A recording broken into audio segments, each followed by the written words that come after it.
नमस्कार, mountain health डेस्कमा यहाँलाई हार्दिक स्वागत छ। दर्शकवृन्द, आज हामी यस कार्यक्रममा अहिले बढिरहेको चिसोमा के कस्ता खालका समस्याहरूको हामीले फेस गर्नुपर्छ र आइपरेका समस्याहरूको समाधान कसरी गर्ने र समस्या आउन नदिनका लागि सावधानीहरू हामीले कसरी अपनाउने भन्ने विषयमा केन्द्रित रहेर आज हामी कुराकानी गर्नेछौँ। चिसो बढेसँगै मानिसमा विभिन्न प्रकारका समस्याहरू आउने गर्दछन्। चिसोले खास गरी हाम्रो छातीमा अझ बढी असर पुर्याउँछ। फोक्सो वा श्वास प्रश्वासमा हुने संक्रमण नै छातीको संक्रमण हो। चिसोका कारण छाती दुख्ने, श्वास फेर्न गाह्रो हुने, फोक्सो सुन्निने, निरन्तर खोकी लाग्ने, रगत सहितको खकार आउने, ढुकढुकी बढ्ने र नाकबाट रगत बग्ने जस्ता समस्याहरू देखिन सक्छन्। गर्मी दिनहरूको तुलनामा जाडोमा हावाको आर्द्रता कम हुने भएकाले यो समयमा मौसमी फ्लू लाग्ने जोखिम बढी हुन्छ। सुक्खा हावामा मौसमी फ्लूका जीवाणु अधिक रहने हुनाले छाती सम्बन्धी रोगहरू लाग्ने सम्भावना पनि बढी हुन्छ। जाडो समयमा विशेष गरी नाक, कान, घाँटी तथा छातीमा बढी संक्रमण हुने हुँदा सतर्कता अपनाउन सुझाव दिनुहुन्छ नाक, कान तथा घाँटी रोग विशेषज्ञ डाक्टर अरुण केसी।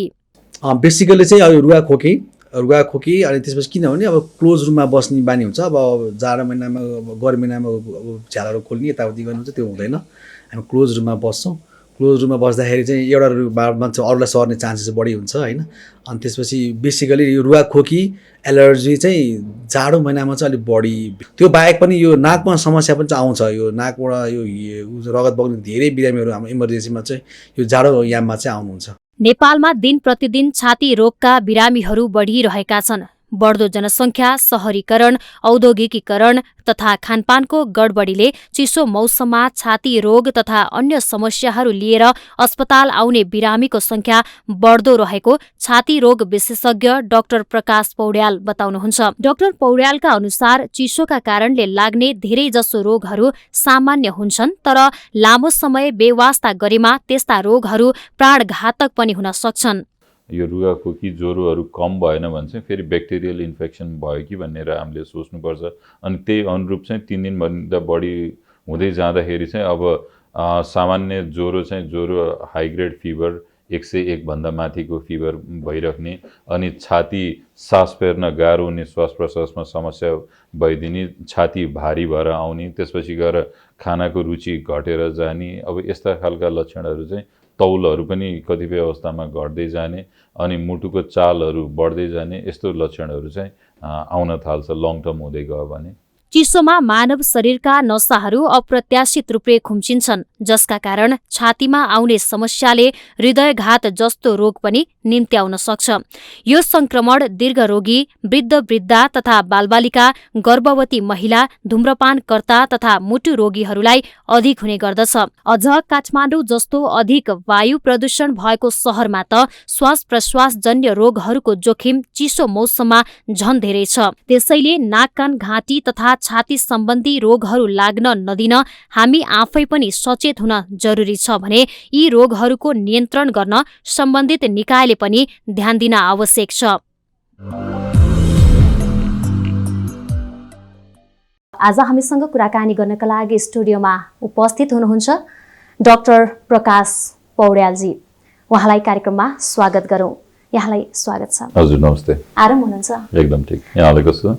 सर, केमा बिजी हुनुहुन्छ अहिले? अब जस्तो चिसो बढिरहेको अवस्था छ होइन, अब यो चिसोबाट नै ग्रस्त भएर आउने बिरामीहरू कतिको भेटिरहनु भएको छ? चिसो अहिले एकदम बढिरहेछ। फेरि अहिले अब अनपेक्षित रूपमा चाहिँ एकैचोटि टेम्परेचर चाहिँ सडनली लो भयो। जेनरली चाहिँ अलिकति बिस्तारै घट्दै जाने क्रम हुन्थ्यो।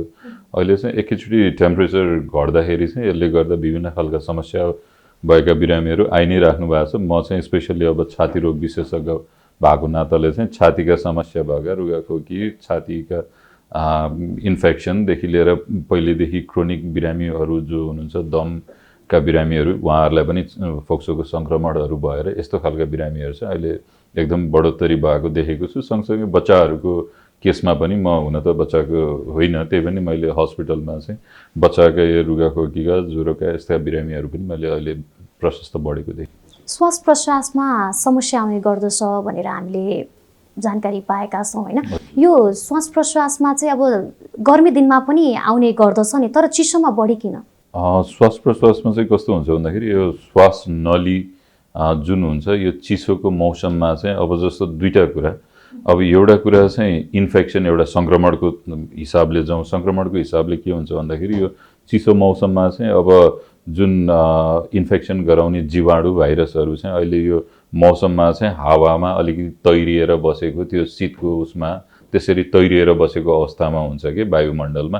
अनि त्यो कारणले गर्दाखेरि हामी हिँड्दाखेरि, ट्राभल गर्दाखेरि, बिहान मर्निङ वाक हिँड्यौँ, के गर्यो, यस्तो बेलामा चाहिँ इजिली हाम्रो नाकको माध्यमद्वारा श्वास प्रश्वासको नलीमा चाहिँ प्रवेश गरेर फोक्सोमा चाहिँ समस्या बनाइदिने, त्यो समस्या चाहिँ बढी हुन्छ। एउटा कारण चाहिँ त्यही अब यो भाइरसको, यो जीवाणुको यो उसले गर्दाखेरि। अर्को कुरा भनेको चाहिँ अब कसैलाई पनि पहिलेदेखि छातीको समस्या छ, श्वास प्रश्वास सम्बन्धी कुनै पनि समस्या छ भने उहाँहरूलाई चाहिँ यो चिसो मौसममा चाहिँ अलिकति श्वास नलीहरू खुम्चिएर अलिकति साँघुरो भएर बस्दिने होइन। अनि त्यसले गर्दाखेरि अब कसलाई सास फेर्न समस्या भएका बिरामीलाई त अझ बढ्यो नि त। अनि कुनै पनि इन्फेक्सन सङ्क्रमण सानो पनि फोक्सोमा चाहिँ सानो पनि सङ्क्रमण भयो भने यसले चाहिँ अलिकति अब सामान्य नर्मल व्यक्तिहरूलाई, तपाईँ हामी जस्ता हेल्दी इन्डिभिजुअललाई ती जीवाणुहरूले केही पनि नगर्ने, तर जो अलरेडी त्यसरी अलिक जोखिममा भएका व्यक्तिहरूमा चाहिँ यसले बढाइदिने।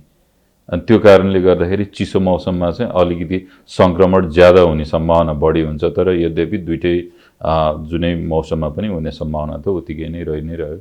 अब हामीले सिम्टमहरूको कुरा गर्दाखेरि चिसो बढेसँगै छातीमा आउने समस्याहरू पनि के कस्ता खालका समस्याहरूको फेस गर्नुपर्छ त हामीले?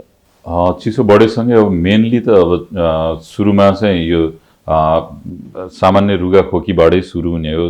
सामान्य ज्वरो नै आउने, ज्वरो, रुगाखोकी, अलिकति श्वास हुने, अनि त्यसपछि अब बिस्तारै 1-2 दिनमा सामान्य भाइरल इन्फेक्सन छ भने 2 देखि 3 दिनमा चाहिँ बिस्तारै नर्मल प्यारासिटामोल र अब पानी प्रशस्त सेवन गर्दाखेरि पनि यो ठिक भएर जाने हुन्छ। तर अब 3 दिनभन्दा ज्यादा हुन थाल्यो, यो रुगाखोकी ज्वरोहरू कम भएन भने चाहिँ फेरि ब्याक्टेरियल इन्फेक्सन भयो कि भनेर हामीले सोच्नुपर्छ।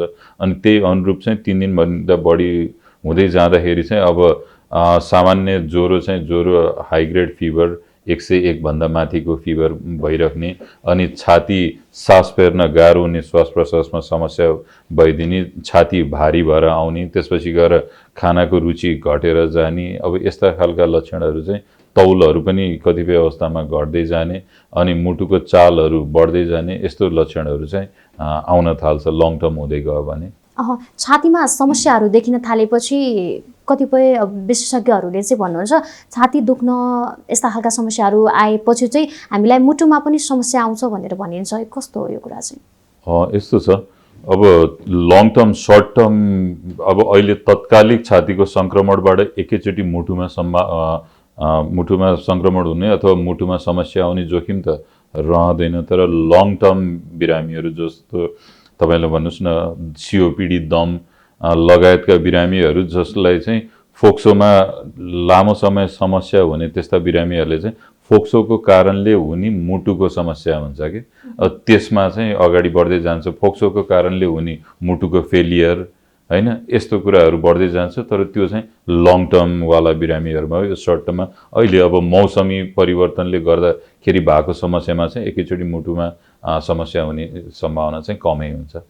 अब यो छातीको रोगहरू चाहिँ बढी कस्ता खालका व्यक्तिहरूलाई छिटो देखिने हुन्छ? सामान्यतया त सबै प्रकारका बिरामी जसलाई पनि हुने भयो, तर अलिकति प्रोन भनेको चाहिँ 5 वर्षभन्दा मुनिका बालबालिका र 65 वर्षभन्दा माथिका वृद्ध उहाँहरू चाहिँ बढी प्रोन हुने हुनुभयो। अनि त्यसमा पनि अब यो दुईटा ग्रुपमा पनि जसलाई चाहिँ अलरेडी कुनै पनि प्रकारको दम अथवा छातीको समस्या छ भने उनीहरू झन् प्रोन हुनुभयो। अनि थर्ड ग्रुप भनेको जसले चाहिँ अब भ्याक्सिनहरू लगाउनु भएको छैन, कुनै अब छातीका समस्या छ तर अलिकति सावधानीका उपायहरू अपनाउनु भएको छैन, जस्तो अब ओल्ड एज हुनुहुन्छ, छातीको समस्या पनि छ तर सिगरेट स्मोकिङ पनि सँगसँगै छ भने उहाँहरूलाई यो कुरा झन् बढ्यो। अनि त्यस्तै अब छातीको समस्या लगायत फेरि अब प्रेसर, सुगर लगायत दीर्घ रोगहरू छ भने उहाँहरूको झन् प्रोपेन्सिटी अझै हाई भयो। भनेको गर्भवती महिलामा पनि यो छ नै। त्यसै गरी अब अरू त सामान्यतया जसलाई पनि हुन सक्ने भयो भनेको जोखिमका ग्रुपहरू चाहिँ उहाँहरू हुनुभयो। अब यो छातीमा देखिने समस्याहरूलाई उत्पन्न हुनै नदिनका लागि चाहिँ हामीले कस्ता खालका सावधानी अपनाउनु पर्यो त? विशेष गरी अब हामीले सावधानी अपनाउने भनेको अब जाडोको मौसमलाई लिएर सोध्नुभयो भने अब जाडोको मौसममा चाहिँ अलिकति हामी हिँडडुलमा पनि अलिकति ध्यान दिनुपर्छ। यो कुहिरो लागेको टाइममा त्यस्तोमा अलिकति कम हिँड्ने, त्यसपछि घरमा बस्दाखेरि पनि तातो बाक्लो लुगाहरू लगाउने। अनि घरमा बस्दाखेरि पनि हाम्रो के टेन्डेन्सी हुन्छ भन्दाखेरि पुरै सबै क्लोज गरेर बस्ने, त्यस्तो पनि हुनु भएन। भेन्टिलेसन पनि चाहिन्छ। सँगसँगै अब हामीले हिटरहरू प्रयोग गर्दाखेरि पनि उसमा चाहिँ रुमकोमा चाहिँ अलिकति पानीहरूको पनि व्यवस्था गर्ने, ताकि अब त्यसले गर्दाखेरि धेरै ड्राई भएर अब समस्या नहोस्। अनि यस्ता प्रकारका कुराहरू गर्नु पर्यो। यो चाहिँ विन्टर सिजनलाई ध्यान दिएर गर्ने कुरा भयो भने सामान्यतया व्यक्तिहरूले गर्ने कुरा भनेको चाहिँ 2-3टा कुरा, जस्तो अहिले अब विभिन्न भाइरसका कुराहरू पनि आएको छ। कोभिडले यत्रो आक्रान्त पारे विश्वलाई भनेको हामीले चाहिँ जहिले पनि अब श्वास प्रश्वासको नलीबाट जाने हो नि त छातीको समस्या त मेजरली। त्यो कारणले मास्कको प्रयोग सधैँ गरिदियो भने त्यसको सम्भावना धेरै नै घट्यो। त्यसै गरी अर्को दोस्रो नम्बर भनेको स्मोकिङ कम गरियो अथवा स्मोकिङ गरिएन भने छातीको समस्या, छातीको मोस्ट अफ द रोगहरू चाहिँ रिलेटेड टु स्मोकिङ छ। त्यही कारणले गर्दाखेरि स्मोकिङ गरिएन भने त्यो पनि घटाइयो। त्यसै गरी बालबालिका र वृद्धमा पनि भ्याक्सिनको पनि लगाउने ऊ छ, त्यो भ्याक्सिनको प्रयोगमा पनि ध्यान दिनु पर्यो भनेको यस्ता कुराहरू। अनि सँगसँगै अब खानपान, आफ्नो एउटा स्वस्थ खानपानको शैली। अब कतिपय अवस्थामा चाहिँ कतिपय बिरामीलाई कुनै कुराहरू अभोइड गर्नुपर्ने हुन्छ। जस्तो अब दम भएका व्यक्तिहरूमा जस्तो रातो मासुले एलर्जी गराएर दमलाई बढाइदिने यस्तो पनि हुन्छ। त्यस्तो कुनै पनि व्यक्तिलाई अब आफूलाई कुनै पनि एलर्जी छ अथवा यस्तो कुराहरू छ भने त्यो पनि ध्यान दिएर यस्तो घटाउनु पर्यो भनेको यस्ता प्रकारका कुराहरू गरियो भने चाहिँ हामीले छातीको समस्याहरूबाट अलिकति बच्न सकिन्छ कि जस्तो लाग्छ। अब म जस्तो यहाँको दैनिकीतिर पनि जान चाहन्छु होइन। यहाँले चाहिँ यो चिसो मौसम सुरु भएसँगै कुनै पनि प्रकारका रोगहरूबाट बच्न, रोगै लाग्न नदिनका लागि कस्ता खालका सावधानी अपनाउँ? यहाँको दैनिकी कसरी सुरुवात हुन्छ? मैले मेरो पर्सनली सोध्नुभयो। अब मैले चाहिँ सामान्यतः अब यो कुराहरू जुन भने मैले अप्लाई गर्ने कुरा पनि त्यही हो, मैले अरूलाई भन्ने कुरा पनि त्यही हो, आफूले गर्ने कुरा पनि त्यही हो। भनेको अब मेरो दैनिकी कस्तो हुन्छ भन्दाखेरि म चाहिँ एकदम बिजी लाइफ हुन त जो पनि चिकित्सकहरू बिजी नै हुनुहुन्छ। म चाहिँ अलिकति आफू पनि बिजी हुन पनि रुचाउँछु। बिहानैदेखि मेरो कामहरू स्टार्ट हुन्छ। बिहानै अर्ली मर्निङमा निस्किँदाखेरि मैले प्रपर आफ्नो खानपिनलाई पनि ध्यान दिनु पऱ्यो। काम मात्र होइन, खानपिन लगायत मैले अर्को कुरा के ध्यान दिन्छु भन्दाखेरि प्रशस्त हाइड्रेसन, शरीरमा पानीको मात्रा चाहिँ बनिरहोस् भनेर हाइड्रेसनमा पनि अलिकति म फोकस भएको हुन्छु। त्यसै गरी आफ्नो वर्क स्टाइलमा चाहिँ अब भनौँ न मास्कहरूको प्रयोग गर्ने। म त जहिले पनि सङ्क्रमित व्यक्तिहरूको नजिक नै बसेको हुन्छु। जस्तो यो मैले विगत 2 वर्षदेखि अब 5000 भन्दा बेसी कोभिडका बिरामीहरू पनि हेरेँ। त्यस कारणले गर्दाखेरि आफू स्वस्थ रहियो भने बिरामीलाई बचाउन सकिन्छ भन्ने मान्यता अन्तर्गत नै ती सबै प्रावधानहरू पनि अपनाउँछु। भनेको यही हो, मैले अरूलाई भन्ने र आफूले गर्ने कुरा उही नै हो। अब यो हामीले देशमा अझै पनि निकै दुर्गम जिल्लाहरू, दुर्गम क्षेत्रहरू अझै पनि छन् होइन, जहाँ चाहिँ न्युजहरूमा सुन्न आइरहेको हुन्छ चिसोका कारणले फोक्सोमा अट्याक गरेको भएर चाहिँ मृत्यु भयो रे भन्ने खालका न्युजहरू हामीले सुनिरहेका हुन्छौँ। यसलाई कसरी विश्लेषण गर्नुहुन्छ यहाँले? यस्तो छ, अब जस्तो कुनै पनि समस्या, अब जस्तो म चाहिँ आइसियुमा काम गर्छु, म क्रिटिकल केयर एक्सपर्ट पनि हो। भनेको हजुरको अन्य कुनै पनि समस्या छ, कुनै पनि समस्या लिएर आइसियुमा पुग्नु भएको छ, पेटको समस्याको कारणले होस् अथवा कुनै पनि रगत सम्बन्धी बिमारको कारणले होस्, कलेजो सम्बन्धी, तर अल्टिमेटली लास्टमा चाहिँ के हुन जान्छ भने मोस्टली चाहिँ अब फोक्सोको लास्टमा मृत्यु चाहिँ व्यक्तिको मृत्यु चाहिँ फोक्सोको समस्याले, अथवा भनौँ न फोक्सोमा न्युमोनिया भइदियो भने अर्को कुरा ठिक पार्दाखेरि पनि लिएर आएको प्राइमेरी इस्यु यो हुन्छ, तर सेकेन्डरी बिरामी चाहिँ न्युमोनियाको कारणले मृत्यु हुन्छ। भनेको श्वास प्रश्वास यति महत्त्वपूर्ण कुरा छ। त्यसै गरी त्यसमै अन्तर्गत तपाईँले सोध्नुभएको प्रश्नमा पनि अब चिसोको कारणले मृत्यु अब विभिन्न अन्य कारण पनि छ। अब बाहिर त प्रपर हाइजिनदेखि लिएर प्रपर अब हाम्रो नेपालको समाज त्यही हो, अब सबैलाई सबै राम्रो कपडा, राम्रो वासस्थान सबै पुगेको अवस्था पनि छैन। त्यस्तो अवस्थामा चाहिँ अन्य कुनै बिमारी छ भने पनि फोक्सोमा समस्या आइदियो भने अनि अन्य बिरामी भन्दा त्यो कारणले चाहिँ उहाँहरूलाई छिटो समस्या पार्ने भएको हुनाले यस्तो कुराहरू चाहिँ बढी आएको हो। सँगसँगै अब डेफिनेटली अरू प्राइमेरीली फोक्सोको समस्या हुँदा पनि, किनभने त्यो त श्वास प्रश्वास सम्बन्धी कुरा भयो नि त, अरू कुरालाई केही समय धान्न सकिएला तान्न सकिएला, तर यसमा त सकिँदैन। त्यही कारणले पनि यो भएको हुनसक्छ। अब यो कोभिड महामारी भनौँ न एउटा, यसले जसरी आक्रान्त बनायो, कोभिड स्टार्ट भएपछि चाहिँ नर्मली नाक कान घाँटीका बिरामी लगायत त भनौँ न रुगाखोकी निमोनियाका बिरामीहरू कम देखिए। कोभिड देखिन थालेपछि यसका छुट्टै बिरामीहरू चाहिँ आउन थालेका छैनन् भन्ने पनि सुनिएको छ। यसको अलिकति होइन, यस्तो छ, नसुनेको होइन, उस्तै नै छ। तर अब कस्तो भयो भन्दाखेरि अरू जस्तो तपाईँलाई म आजैको अहिले भर्खर राइट नाउ बिफोर यहाँ आउनुभन्दा अगाडिकै एक्जाम्पल दिन्छु। उहाँ चाहिँ फोक्सोमा पानी जमेर आउनुभएको, वीरगन्जबाट आउनुभएको थियो बिरामी। अब उहाँको प्राइमेरी समस्या भनेको कोभिड लिएर आउनुभएको होइन, फोक्सोमा पानी जमेर त्यो समस्या लिएर आउनुभएको। तर अब हामीले हेर्दाखेरि कोभिड गर्दाखेरि कोभिड पनि पोजिटिभ आइदियो भनेको उहाँको यो समस्या त प्राइमेरीली त कोभिड लिएर आउनु भयो होइन नि त, होइन। तर अब यस्तो समस्याले गर्दाखेरि अब उहाँलाई चाहिँ कोभिड अन्तर्गत पर्नुभयो क्या, त्यो कारणले त्यो कम भयो कि जस्तो देखियो। तर इट्स सेम। मैले कोभिड नदेखेकाहरूमा पनि नर्मली रुगाखोकी कमै भएको भनेर पनि सुनिएको छ। अलिकति त्यो त डेफिनेटली हामीले अलिकति हाइजिनमा मेन्टेन त मास्कहरू लगाउने नियम गरेका छौँ नि त। हामीले अलिकति भए पनि जे भए पनि मास्क लगाउने, ह्यान्ड हाइजिनदेखि लिएर अल्टिमेटली यो हामीले जुन बच्नको लागि यो पहिल्यै गर्नु पर्थ्यो त्यो गरेका थिएनौँ। तर कोभिडले एटलिस्ट यति त सिकाएको छ। अब सामान्य अरू नत्र भए यो टाइम राइट नाउ अहिले जुन मौसम चेन्ज भएको छ नि, यो टाइम भनेको कमन फ्लूको टाइम हो कि। अब यो टाइममा चाहिँ सामान्य रुगाखोकी ज्वरो यो नर्मल यो कोभिड नहुँदाखेरि त्यस्तो पेसेन्टहरू चाहिँ धेरै देखिने टाइम हो। तर अब यो कुराले चाहिँ एउटा चाहिँ राम्रो भएको छ भनेको नर्मल फ्लूका बिरामीहरू चाहिँ कम हुनुभएको छ, किनकि उहाँहरूले मास्क रेगुलर मास्क लगाऊ भन्ने खालको सिद्धान्त नै सुरु भइसक्यो भन्नुपर्छ। That is very good. अब यो यहाँले भर्खरै पनि फोक्सोमा पानी जम्ने बिरामी आउनु भएको थियो भन्नुभयो।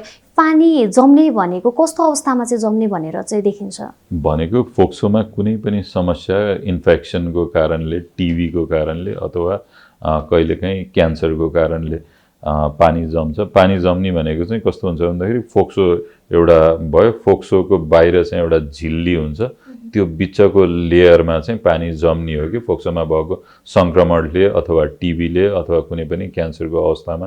त्यही कारणले गर्दाखेरि हामीले चाहिँ अब त्यस्तोमा के कारणले जम्यो त त्यो कुरा पहिचान गरेपछि त्यसलाई ट्रिटमेन्ट गर्यो भने अब त्यो पानी चाहिँ राइट नाउ चाहिँ पेसेन्टलाई अब पानी निकालिदिएर सहज त बनाइदिनु पऱ्यो। तर कारण चाहिँ पहिल्याएर त्यो कारणलाई ट्रिट गर्यो भने त्यो पानी जम्न बन्द हुन्छ भनेको। यस्ता अब फोक्सोमा न्युमोनिया भएको व्यक्तिहरूमा पनि पानी जम्न सक्छ भनेको। उहाँको के थियो भन्दाखेरि पहिला न्युमोनिया भएको रहेछ, त्यसपछि अलिकति क्रोनिक इन्फेक्सन भएर पानी जम्ने भएको रहेछ, विभिन्न ठाउँमा उपचार गर्नुभएको रहेछ, तर अलिकति कम नभएपछि मेरोमा आइपुग्नु भएको रहेछ। तर अब सँगसँगै अहिले अब कोभिड पनि पोजिटिभ आइदिएपछि त्यो अलिकति जटिलता भयो कि, किनभने कोभिडले त अब अलिकति केसलाई अझ जटिल बनाइदिन्छ। तर लेट्स सी उहाँको राम्रै हुन्छ होला। अब छातीमा आइपर्ने रोग भनिसकेपछि छाती दुख्ने सामान्यतया कसैले महसुस गर्नुहुन्छ, कसैमा नदेखिने पनि हुन्छ त्यो समस्याहरू भनेको। अब यसको उपचारहरूको पद्धति पनि बताइदिनुहोस् न। जस्तै अरू के कस्ता समस्याहरू, सामान्य समस्याहरूको चर्चा गरिरहँदा ती समस्याहरूलाई चाहिँ समाधान कसरी गर्नुहुन्छ, यहाँको उपचार पद्धति बताइदिनुहोस् न। अब उपचार अब जस्तो अब छातीका समस्याहरू त धेरै प्रकारका समस्या छन्। अब विशेष गरी उपचार पद्धति भनेको त अब मेजरली अब इन्फेक्सन हुने व्यक्तिहरूमा हामीले अरू कुरा सँगसँगै एन्टिबायोटिक र स्टेरोइड भन्ने औषधिको चाहिँ मेजर रोल हुन्छ छातीको समस्या भएको बिरामीहरूमा। अनि त्यसै गरी अब लङ टर्म दम भएका बिरामीहरूमा चाहिँ त्यो सुँगेर लिने एउटा इन्हेलरहरू हुन्छन्, तिनीहरूको मूल छ। अनि सँगसँगै अब क्रोनिक इन्फेक्सन भइराख्ने व्यक्तिहरूमा उहाँहरूले भ्याक्सिन लगाइदिनु भयो भने भ्याक्सिनले चाहिँ के गर्छ भने अब इन्फेक्सन हुँदै नहुने भन्ने होइन, तर कमन अर्गानिजम जसले चाहिँ त्यो फोक्सोमा न्युमोनियाहरू गराउन सक्छ, ती कमन अर्गानिजमलाई रोकिदिने हुनाले त्यो फेरि रिसङ्क्रमण हुने चान्सेस चाहिँ अलि कम गराएर लिएर जान्छ। अनि त्यसपछि अब भनेको अब छातीको समस्या त एकदम धेरै नै ब्रोड स्पेक्ट्रममा छ। अब मेजरली छातीको समस्या, अब म कुनै पनि आइसियुमा सबभन्दा धेरै बिरामी भनेको चाहिँ छातीको समस्या लिएरै पुग्ने बिमारीहरू। त्यसै कारणले अब अन्तिममा त भेन्टिलेटरमा जाने अवस्था पनि छ। कतिपय अवस्थामा फोक्सोको फेलियर भएर शरीरमा चाहिँ कार्बन डाइअक्साइड जमेर बसेको हुन्छ। अब जुन अक्सिजन लिनुपर्ने, कार्बन डाइअक्साइड फाल्नुपर्ने, कार्बन डाइअक्साइडको लेभल फोक्सोमा बढी भइदिँदाखेरि त्यो एउटा बाइप्याप भन्ने मेसिन लगाएर निकाल्न पर्ने हुन्छ। भनेको यस्ता विभिन्न प्रकारका प्रविधिहरू छन्।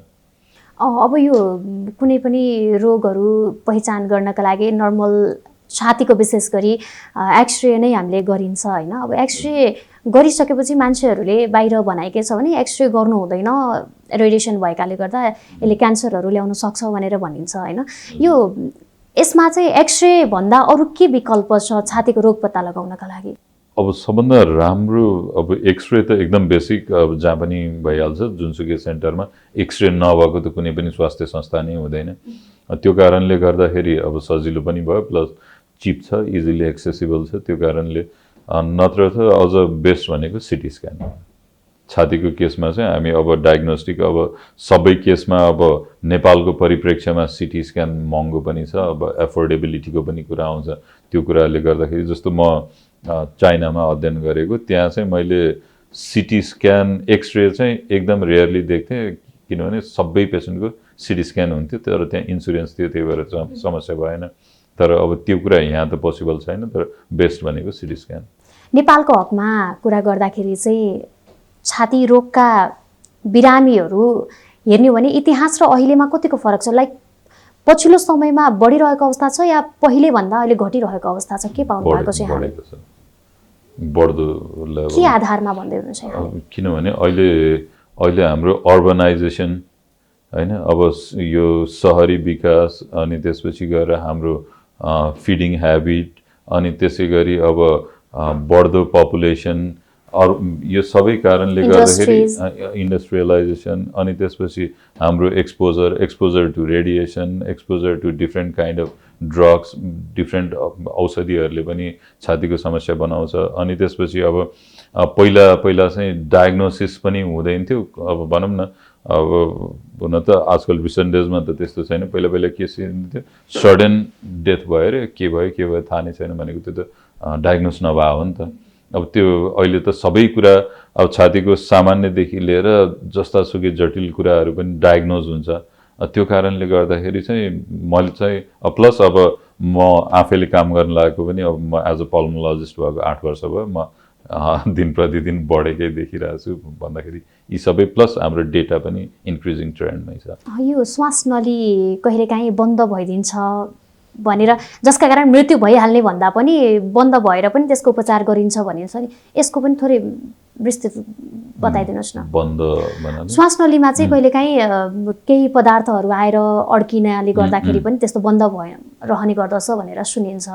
यो कस्तो अवस्थामा यस्तो हुन्छ? यो अब कहिलेकाहीँ अब धेरै कुराहरूमा छन्, जस्तो यसमा चाहिँ चोकिङ भन्ने हुन्छ। कुनै अब कहिलेकाहीँ ठुलो मासुको भयो भने पनि स्वाट त्यो अड्केर श्वास नलीतिर गइदिन्छ, अनि त्यसले गर्दाखेरि चोकिङ भइदिन्छ। कहिलेकाहीँ अब अल्कोहल धेरै लिएर अनि त्यसपछि लड्नुभयो, अनि त्यही भमिट गर्नुभयो भने त्यही भमिट चाहिँ एस्पिरेट गरेर तुरुन्त न्युमोनिया भएर पेसेन्टको सडन डेथ हुन पनि सक्छ। अनि त्यसै गरी कहिलेकाहीँ कुनै पनि भनौँ न प्रोसिडियरहरू गर्दाखेरि सडनली अब त्यो हाम्रो श्वास नली साँघुरो भइदिने त्यस्तो अवस्थाहरू पनि हुन्छन्। भनेको यस्ता अवस्था त छन्। अब यिनीहरूको ट्रिटमेन्ट भनेको अब कुनै पनि वस्तु अब श्वास नलीमा अड्केर रहेछ भने ब्रोङ्कोस्कोपीको माध्यमद्वारा निकाल्न मिल्छ। त्यसै गरी अब मोस्टली यस्तो तपाईँले भनेको केसमा चाहिँ सबभन्दा धेरै हुने भनेको चाहिँ यो कुनै पनि अलि होस कम भएको अवस्थामा चाहिँ आफूले खाएको कुराहरू चाहिँ श्वास नलीमा गइदिनाले हुने समस्या चाहिँ सबभन्दा बढी कमन हो। जस्तो एउटा केस चाहिँ अल्कोहलिकमा भयो, रक्सी खाएर अचेत अवस्थामा त्यो भयो। अर्को चाहिँ अन्य कुनै जस्तो अब बाटोमा रोड ट्राफिक एक्सिडेन्ट भयो, टाउकोमा इन्जुरी भयो, होस गुम भयो, भर्खर खाना खाएर आएको थियो, त्यो कुरा चाहिँ गएर श्वासनलीमा बसेर अब यता टाउको समस्याले भन्दा यताको समस्याले छिटै व्यक्तिको ज्यान जान सक्छ भने यस्ता अवस्थाहरू छन्। अब यो छातीमा आएका कुनै पनि समस्याहरूले गर्दा छातीलाई त अफेक्ट गर्ने नै भयो होइन, त्यसले साइडमा रहेका अर्गानहरूलाई पनि समस्या ल्याउने गर्छ?